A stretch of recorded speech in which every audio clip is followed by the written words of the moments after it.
Good afternoon. Welcome to today's Facebook Live sponsored by the National Catholic Reporter. I'm Olga Segura, NCR's opinion editor. Today, we will be discussing President Joe Biden, our nation's second Catholic president who was inaugurated just last week. Earlier this month, NCR launched our Building a Common Future essay series, where we asked a variety of Catholic thinkers to write about the issues that they believe the new administration should prioritize in its first 100 days, including our guest today. So joining me today are Dwayne David Paul. He is the director of the Collaborative Center for Justice, a Catholic social justice organization. Welcome, Dwayne. Hey, good afternoon. I'm glad to be here. Thank you. And Michael Vasquez. He is the Religion and Faith Director at the Human Rights Campaign, the largest LGBTQ advocacy group in the nation. Welcome, Michael. Hi, Olga. Hey, Dwayne. So I'm really excited that you guys are both joining me today. And before we get started, I'd like to remind everyone who's tuning in today that these are interactive events. So we'll be taking questions from the audience. So feel free to put them in the comments and we'll get to them shortly. So our first question. In just 1 week, we've seen that President Biden has signed more than 30 executive orders and actions. These include several on COVID-19, a pathway to citizenship for undocumented Americans, pausing federal student loans, and ending Trump's Muslim ban. In your essay, Michael, you, along with Alfonso David, who is the president of the Human Rights Campaign, both of you urged Biden to pass protections for the LGBTQ community. So can you talk to us a little bit about what some of the changes he has made so far for LGBT rights are? Yeah, thank you. I think there's a few things that we can talk about, both like protections and significant representation just in 1 week, right, since the inauguration, or just a little over a week. And so the two significant executive orders, right, there was the day one executive order where Biden issued a substantive wide-ranging LGBTQ protections, advancing the Bostock decision that Supreme Court decided last summer, which provides under the Civil Rights Act of 1964 provides non-discrimination protections under Title VII and other parts of the law, right, ranging from employment to education to housing to healthcare and credit, prohibiting discrimination against people based on sexual orientation or gender identity. This is a huge move in terms of non-discrimination protections for LGBTQ people across the board. The other significant executive order came out earlier this week, which was lifting the ban on transgender folks serving in the military. Again, reversing a Trump decision that had really devastated the community, right, in terms of rights and privileges as members of society. But then there's like on the other piece, right, there's some just representation moves that the administration has made already. On day one, we saw that the White House contact form online added a section to include pronouns, right, which is huge. Right? If we look at the data, right, the way that respecting someone's pronouns has an impact on their mental health, it's significant, especially amongst LGBTQ youth. Those whose pronouns are respected, the data shows, attempted suicide at half the rate of those whose pronouns were not respected. So while for some folks, people are like, pronouns, I don't get the point. I don't get why it's significant. It's just pronouns, right? Like that's often, right? Like someone might respond, but like this move, right? Simple adding a pronoun section to a contact form has a huge impact on mental health and the lives of LGBTQ people, broadly speaking, but especially youth. And then aside from that, right, you saw that Mayor Pete Buttigieg, former presidential candidate, is likely to be confirmed as the first openly gay Senate-confirmed cabinet secretary. And then there's Dr. Rachel Levine, who was nominated to serve as Assistant Secretary of Health and would be the first transgender person to serve in that capacity. And so not just in the executive orders that have been significant in terms of non-discrimination protections, but also representation and just acknowledgement that we are human beings as LGBTQ folks, that we have dignity and we deserve to be respected and included in the decision-making processes in our country. Thank you, Michael. Thank you, Michael, for that. Sorry, I heard a bit of an echo. And I want to get into a bit whether or not these are enough, but I want to give Dwayne a chance to sort of jump in here a bit. Dwayne, in your essay on policing, you were critical of Biden's campaign promise to devote millions of dollars to so-called community policing, which you described as a framework that promotes a dangerous vision of community that further marginalizes already vulnerable and over-policed communities. So can you talk to us a little bit about what some of the changes that Biden has made to policing so far? So it hasn't been quite as busy as what Michael has described. So there hasn't been anything yet on policing, but there has been, there was one notable executive order on meant to encourage the phasing out of privately owned prisons, right? And so that was a part of the suite of four, I want to say, equity focus, racial equity focus in particular, executive orders. And so, of the 2.3 million, incarcerated folks in people in this country, only about 152,000 are in federal custody. And of that, about 14,000 of those are in federal custody in privately run prisons.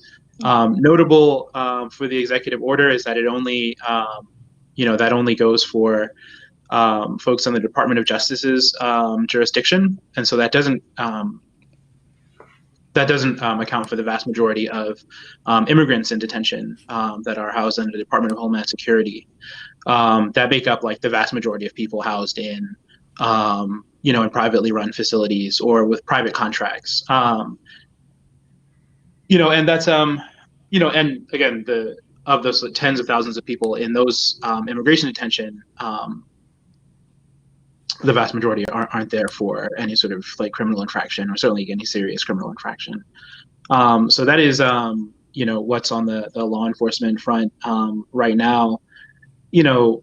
I mean, I could sort of jump into some things that he could pivot to make that meaningful, or I can sort of wait for a little bit later, depending what you want over.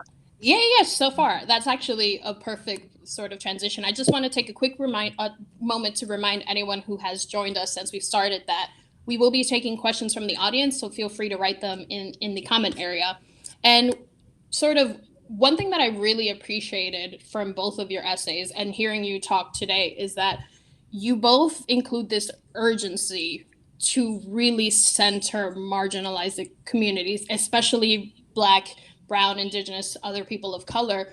And why is this so important right now at this moment in our nation's history? And sort of what more do you want to see from Biden going forward to really show that he's centering these communities, right? Because it's really wonderful to hear unity, racial equity, but what do we actually want him to see going forward?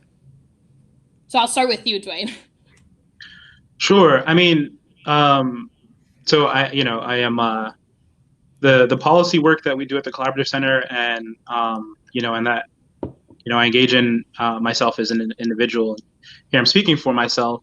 It is really informed by the sort of Catholic social teaching, right? And in particular, for me, is the preferential option for the poor, right? And quick primer, is operates on three registers, right? It is a statement of our faith, right? That we believe that God has a special love for people at the margins. It's an ethical mandate, right? That we're meant to that we are in a certain sense bound to replicate that love by prioritizing oppressed people. And for me, and in the work that we do, it is also an analytic framework, right? And that's most important to your question, right? So I think a lot of people are breathing this sigh of relief, right? Where it's that we just went through something traumatic for a whole bunch of us. We're still being traumatized, right? But I think the option for the poor, and in starting our analysis with vulnerable folks and folks at the margins, really forces us to stay honest and interrogate where that sigh is coming from, right? Is that sigh coming from whiteness? Right, and that my butt, someone's butt might not be on the line, and these racist systems. Is that side coming from my economic position because I no longer feel my interests, are threatened? Is it coming from my social position as a straight cisgender man, where I find myself less at risk for certain forms of violence?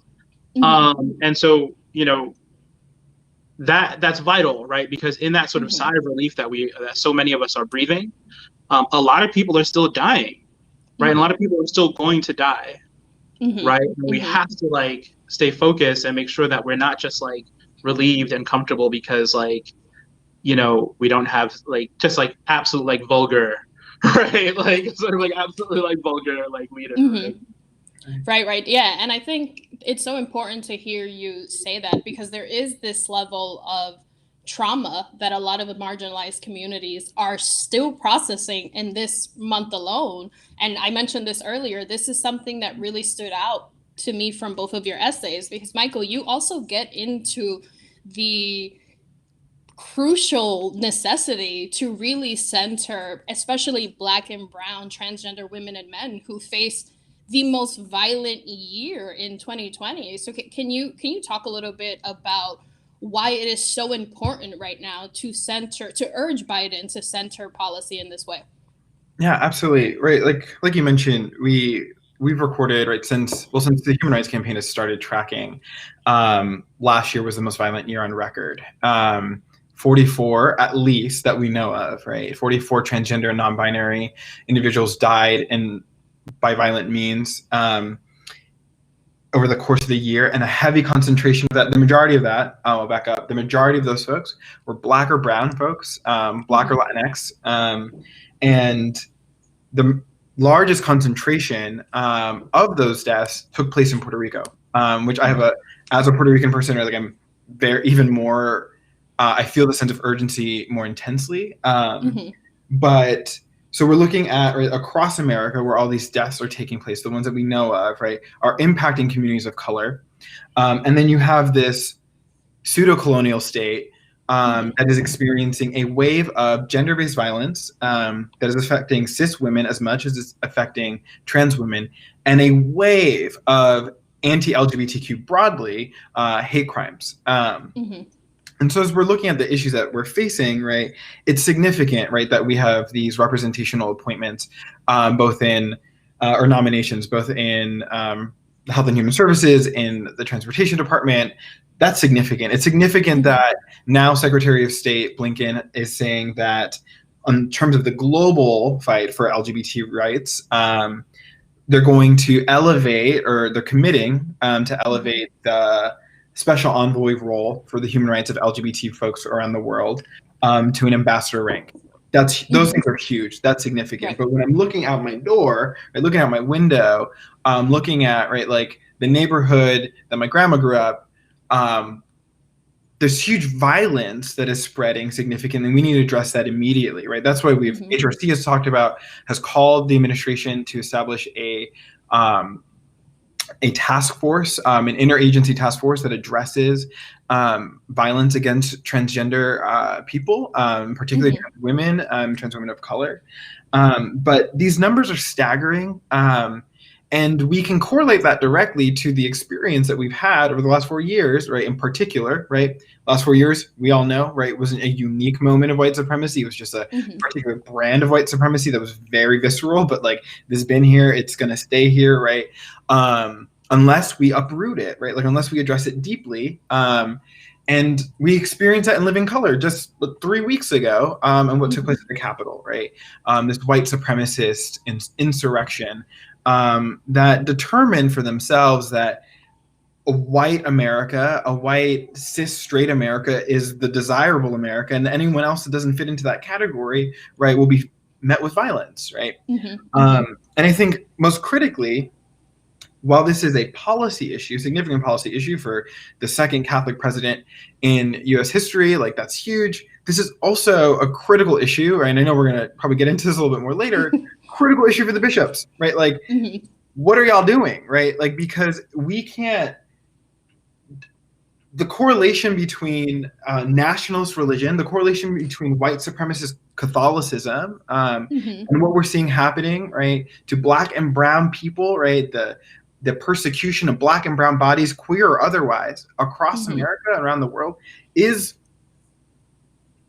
the bishop's responsibility to directly address that, and they have been complacent at best in addressing the Catholic Church's complicitness in this widespread issue. A little heated, but No. Thank you for mentioning that, because again, another sort of perfect segue. And I think you're absolutely right when you mention this need to uproot this violence, right? To uproot the very insidious ways that white supremacy affects this country, but also this church, right? I think that in just January, we have seen just how polarized the church is. And why do you think that is? Why do you think? I think for people of color, it's very obvious, right? It's very obvious that the institutional church, like a lot of other American institutions, have been affected by this legacy of colonialism, racial capitalism, etc. But why do you think in 2021, especially after the past 4 years, there seems to be an inability within our church to talk about that violence, to explicitly call it out? Let's start with you, Dwayne. I think like we can't underestimate our Americanness, right? Like we do belong to a global church, but we are like here, right? And that comes with all sorts of, we are not, free of that sort of like ideological baggage, right? That comes with that. And, I asked myself, some years ago, in a conversation, like I sort of asked, like, somewhat rhetorically, like why there were so few, like why we don't necessarily see like martyrs in the American church, right? And that's largely because, right, we are not, as a church, we are not sort of in opposition to en masse, right? We are not in opposition to the sort of projects of American politics that are ultimately that are demonstrably, right, like harmful to people in like the global South, to Black and brown folks here, Indigenous folks here, queer folks here. And so, I think like the relative safety, again, I don't want to I'm not like valorizing violence, right? And like valorizing I'm not sort of doing that. But I do think that like the sort of like relative ease and relative safety of leaders, lay people, right? That we are not in resistance, right? And if we're not in resistance to something, then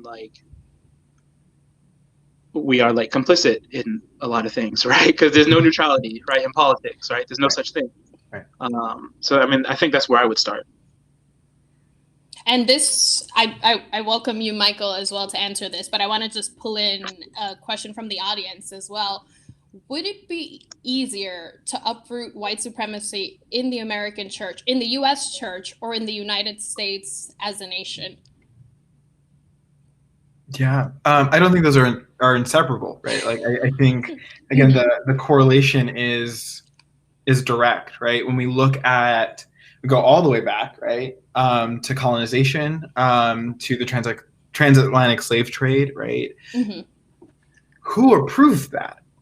Who endorsed that? Who allowed for mass genocide of indigenous peoples, the removal of indigenous peoples from their indigenous land? Like, who approved colonization and enslavement? Who said, right? Thinking again from like my own ancestral roots in Puerto Rico, who said that when the Taino people, the indigenous people of Puerto Rico, were dying en masse because of diseases brought from Europeans, who then approved enslaving Africans to then do the labor in the Caribbean that the indigenous population could no longer continue doing because they were dying out, right? The church did. The church approved that, right? I think what we've been talking, an interesting thing to observe that's been in the public discourse in the last few weeks since the insurrection has been this question of accountability, right? Can we have unity, right? Like, can we move forward if there is no accountability?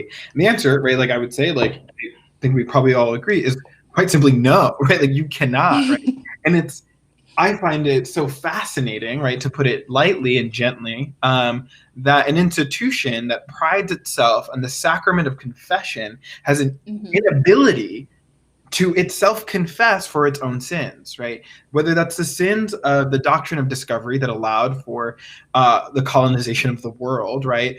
Up until present day, and silence or endorsement of blatant white supremacy in policy, in church praxis, etc., right? And so whiteness, the sinister, one of the most sinister things about white supremacy is its refusal to acknowledge reality, and to, right, like, it wants to distance itself as like, oh no, we are not a part of that, right? Like, it wants to gaslight everyone who has been present and witnessing and experiencing all these atrocities in living color, and not participate in the very sacraments. And I think now from a queer perspective, there's a demand on us, right, to confess our quote unquote sins, but a refusal to acknowledge the sins that the church itself has perpetuated and then do something about it, right? One of my favorite gospel stories is little old Zacchaeus up in that tree, right? Like, Jesus comes into town, Zacchaeus runs up that tree, wants to see Jesus, and what's mind-blowing, like, Zacchaeus was a sellout. He had sold out his own people, right? Tax collector. But Jesus sits down for a meal with this homie, and he's like, listen, I've heard something new. I've heard the gospel, and what I'm going to do is not only pay back what I did, right? Like what I took from my people, but I'm going to quadruple it, right? Hello, reparations. Like, shout out to the reparations. Right? Like, so the church itself has to take its own lesson from Zacchaeus and say, like, we messed up, our bad, sorry, and then also do something to affect change and repair the damage it's done. Right. And on that note of accountability, this is another question from the audience. What should the role of Catholic media be in the next 4 years, especially when we're talking about covering Biden's inability to pass something explicitly on policing and LGBT reform as well? What should the role be of Catholic media in the next few years? Because I think when we talk about accountability, when we talk about calling out the very real gaslighting that has happened just in the last year alone, what do you guys think should be the responsibility of people covering this presidency at this moment? Let's start with you, Dwayne. So I think for like all Catholics in public life, denunciation is a part of like our public vocation, right? When the real like material conditions are such that people cannot live, right? People are shoved to the margins, right? There are red lines. We have to denounce those conditions no matter who is in office, right? And that's why I keep returning to the option for the poor, because it will continuously like keep us honest, right? And so as far as I'm concerned, so for instance, right, like the Black poverty rate for the last 50 years has more or less like gone back and forth, between like 27 and 32%. That is across like Congresses and presidents of both parties. That is the sort of, people like the last president and contrasted with like this president. Throughout that entire time, right, somewhere between like a quarter and a third of Black people are in poverty as defined by the federal government, right, which is already itself like a very illiberal definition, right? So way more Black people are in actual poverty. That has to be our marker, not how we feel about the president, not how he like makes us feel, not by like whether or not we're pumped that he's Catholic. It has to be the lives of like real people, the quality and duration of their lives. Absolutely. And Michael, I'd love to hear you answer that as well. Yeah, I think, right, like something was really interesting. The Center for American Progress recently put out a report that looked at religion and LGBTQ rights and how they intersect in media. And what was fascinating about the report was that in essence, right, a larger swath of America, right, if we're talking specifically about Catholics, right, we wrote about this in the op-ed, that 74% of white Catholics and 74% of non-white Catholics, and then 75% of Hispanic Catholics support non-discrimination protections for LGBTQ people. However, right, who gets the most attention across the board, right, not any one specific outlet, but across the board in Catholic media, right, the people who get the most attention are voices of hate or opposition. The bishops primarily, right, out of the conference, but even when we have bishops that like this week, Cardinal Tobin, Archbishop Wester, and a group of about 6 or 7 other bishops put out a statement condemning bullying of LGBT youth. That gets less media attention than when something violent or atrocious comes out, right? When other Catholic outlets put out condemnation statements, or these broad sweeping this weird language about like family, protect the like what are you really saying that, right? Like let's have a real conversation, right? And so where Dwayne's talking about preferential option for the poor, like absolutely, I'm like right there with like there. That's what our Catholic social teaching teaches us, but there is a reflection in the media that there's somehow a preferential option for voices of hatred, right? Like there's an elevation of this minority of Catholics who are in alignment with a minority, right, of Catholic leadership that is anti-LGBTQ, right? Whereas the majority of Catholics follow Catholic teaching that, or have a desire to follow Catholic teaching that says that discrimination should be avoided in all its forms. It's a direct quote from the Catechism, and that we should protect and defend the dignity and life of all people, right?